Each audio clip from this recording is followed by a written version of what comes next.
Hey everybody, welcome to another episode of Cardboard Dragon Reviews, the video review series designed to teach you a board game as if you're sitting at the table with me, as well as to provide a review on that game in hopes of helping you decide if it's right for you. Today we're taking a look at Dixit, which is a game for 3 to 6 players, takes about a half hour to play, and is recommended for ages 8 and up. In this game, we're going to be doing some creative thinking. These weird cards here are going to be played out onto the board. We're going to have to guess which one was the storyteller's card for that round, and we're also going to try and fool people into picking our cards so that we can score some points. So that's Dixit in a nutshell. Let's take a look at how you play. Okay, so the first thing we need to do, like always, is assign people colors. So we have these rabbit tokens here. They're set at the start line of the score track. Each player gets a color. The goal of the game is to score 30 points. Or the game can also end if this deck of cards runs out, at which point the player with the highest point value wins. Now, once everybody has a color, you also need to give them their matching color in these chits, which are numbered 1 through 6. These are basically your voting chits. Okay. Now, there's some slight differences if you're playing with different numbers of players. I'm going to show you a 6-player game. But in a 3-player game, you only need chits numbered up to 5. And when I show people laying down 1 card each, you'll actually be laying down 2 cards each if you're not the storyteller. And that's only in a 3-player game. Otherwise, the rules are the same, except you only need number chits that go up to the number of players you're playing with. So in a 4-player game, you would only need chits 1, 2, 3, and 4. Okay, so let's go ahead and start here. So we picked our colors. Now we need to deal out cards. You give each player 6. In a 3-player game, it would be 7 cards each. Okay. Then you look at your cards, and we need to decide a start player. Now, the book suggests whoever wants to go first and says it first can go ahead and do that. Okay, so the way this works is as follows. One player is going to be declared the storyteller. That's a starting player for the round. So this person is going to look at their hand of cards, choose one of them secretly, face down, and then they need to say something. And this is where the creativity comes in. You can say a word, a sentence, you can name a movie, you can make a sound. You just need to say something. So in this case, I'm going to say depression. Okay, now I will show you my card. Normally this is all in secret, but this is a card that I have for depression. Now, in general, the clue that I need to give, I need some people to be able to pick my card out of 6 cards, or however many players there are. That's how many cards are going to be out. I need them to be able to, some people to find my card, but not everybody to be able to find my card. That's the catch. So I can't be too vague, but I can't be too specific either. Now, everybody else, after I give them the clue, depression, is going to look through their hand of cards and pick one that they think matches my description, and will fool other people into thinking that their card is a storyteller's card. So this is what somebody else might pick for depression. Okay, so every other player picks one of the cards for depression, throws them into the middle. The storyteller then takes them, shuffles them up, and deals them out. And I'm not sure if every version of this game has the same board, but my version has numbers 1 through 6 written here. You just need some way to be able to identify which card is number 3 and which is number 4, for instance. Now, what happens now, the storyteller is done, but every other player takes their chits and in secret tries to figure out which one of these cards is a storyteller's, and they place the matching number of the tile that they think it is face down in front of them. You can never vote for yourself during this phase, and the storyteller doesn't vote either. So everybody's going to go ahead and do that. We'll assume that I'm yellow as a storyteller.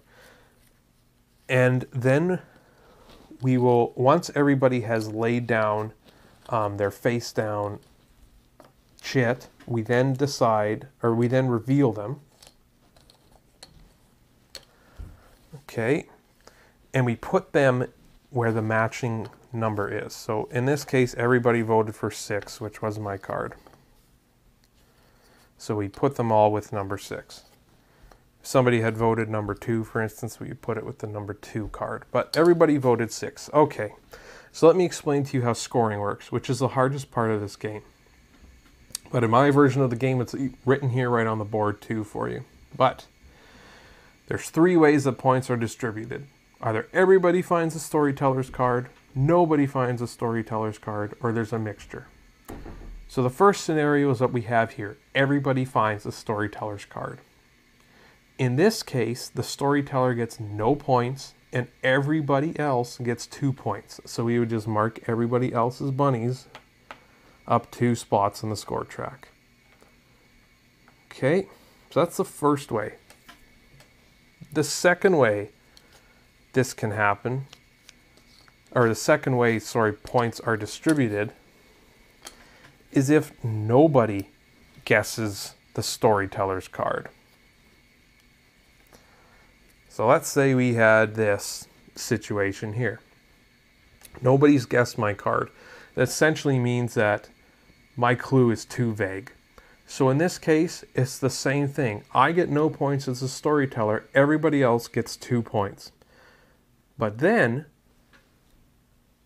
how you also get points equal to how many votes you have for your card. So let's say blue is number 2. Switch. He can't vote for himself. Sorry about that. Say blue is number 2 here. Now, blue takes 2 points for nobody getting my card. He then gets points equal to the number of votes on his card. He has 4 votes, he gets 4 more points. Okay, and then whoever had number 5, in this case it was red, let's say, he has 1 vote on his card, he gets a point.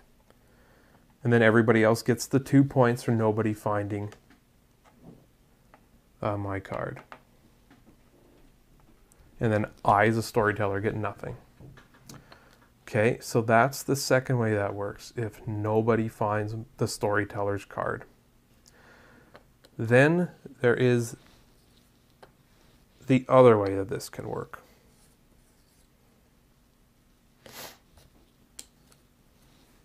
Which would be like this. This is what the storyteller is wanting. Some people to get their card, but not everybody to get their card. In this instance, the storyteller, because somebody voted for their card, gets 3 points. Doesn't matter how many people voted for him. As long as some but not all voted for his card, he gets 3 points. Everybody who picked his card correctly also gets 3 points. And then you get, just like before, 1 point for every vote on your card. So if you're not the storyteller, you get a point for every vote that's on your card. So for tricking somebody. So again, whoever card this is will get 2 points, and whoever this is will get a single point. Remember, you can't vote for yourself. And that's it. So the game, once you play your cards down and you resolve all this, you give everybody their chits back, and these cards get wiped from the board. You then redraw back up to 6 cards. So you should only have spent 1 card unless you're playing with 3 players, in which case you would have possibly spent 2 cards. Now, as soon as somebody picks up the last card in this deck, that ends the game right there immediately. And whoever has the most points wins the game. The other way you win is if you're the first person to hit 30 points. Now, the rules do not outline what happens if there's a tie break, at least not in the version that I have, so I'm not sure what to do there. We usually just let people share the win in that case. Alright, and that's it. That's how you play Dixit, so let me go ahead and give you my final thoughts. Everybody, final thoughts on Dixit. I enjoy this game. I think it's a fun game. I think that it's very dependent on who you're playing with though too. This isn't a game that I'd want to play with people who aren't creative, and also who I wouldn't want to play with a group of people that I don't know. I think this game can be funny, and more funny if you know the people you're playing with. And I also wouldn't recommend this game for playing with 3 players. I've done it once, and it wasn't even close to as fun as it was with 6 people. I didn't really like it that much with 3. With 6, it was a lot of fun. You know, it's a 7 out of 10 for me. It's just not, there's not a whole lot of strategy in this game, and of course my preference leans towards games that have a little more strategy to go into them. But this is a family game, and it's a fun time nonetheless. So I definitely recommend it for families.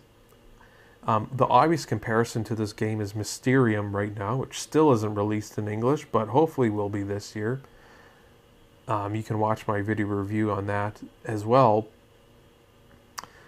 My preference is towards Mysterium. I think Mysterium is a bit more serious of a game, and there's a bit more strategy in Mysterium than here. But I think the feel is different enough that you can have both, and I would definitely recommend Dixit over Mysterium for family just because of the theme. And definitely this Dixit is a little quicker and a lot lighter. And additionally, Dixit has a whole bunch of expansions. The box that I have of this game has a whole bunch of slots for you to put more cards in when you get the expansions. So there's definitely more stuff to be bought if you choose. And that's about it. I enjoy the game. Again, it's light, it's simple. Anybody can play as long as they can see the cards. So yeah, 7 out of 10 for me. Anyways, this has been Chris for Cardboard Dragon Reviews. Please like and subscribe to my channel below for more reviews and tutorials. And until next time, keep your dice on the table.